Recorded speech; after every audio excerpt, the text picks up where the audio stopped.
iPhone 15 has an all-new design that's simply gorgeous. Welcome back, tech enthusiasts. Today we're diving deep into the world of smartphones, and we've got some hot tea to spill about Apple's latest release, the iPhone 15. The iPhone 15 is finally here, but let's not beat around the bush, folks. It might look sleek and shiny, but is it truly groundbreaking, or just another upgrade? Let's find out. First things first, Apple's got a new trick up its sleeve, the USB-C port.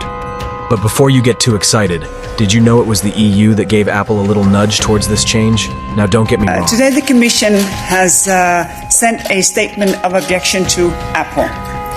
Our preliminary conclusion is that Apple abused its dominant. The iPhone 15 has some neat features. A camera upgrade, a dynamic island, and an Odette Super Retina screen compatible with Dolby Vision content. Impressive? Yes. Revolutionary? Not exactly. But here's where things get interesting. The real star of the show is the iPhone 15 Pro Max. It's got a Periscope zoom lens and a bunch of other goodies that are bound to make tech enthusiasts drool.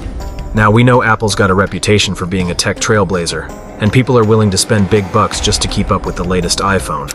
But is it all about innovation, or is there something more at play here? That's where Apple's marketing tactics come into play. They've got this uncanny ability to make you feel like you're missing out if you don't have the latest and greatest.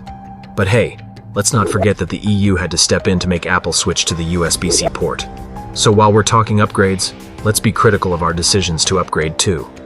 In conclusion, the iPhone 15 is a shiny new toy, but it's not a revolution. The real innovation is happening in the Pro Max. So before you rush to upgrade, take a moment to think about what you truly need. And there you have it, folks. The iPhone 15. Flashy, but not necessarily fresh. Are you still planning to get your hands on one? Or are you sticking with what you've got? Let us know in the comments below. If you enjoyed this tech talk, don't forget to like, subscribe, and hit that notification bell. Stay tuned for more juicy tech insights right here on Talkmasters. Catch us on social media for all the latest updates. Until next time, techies, stay curious.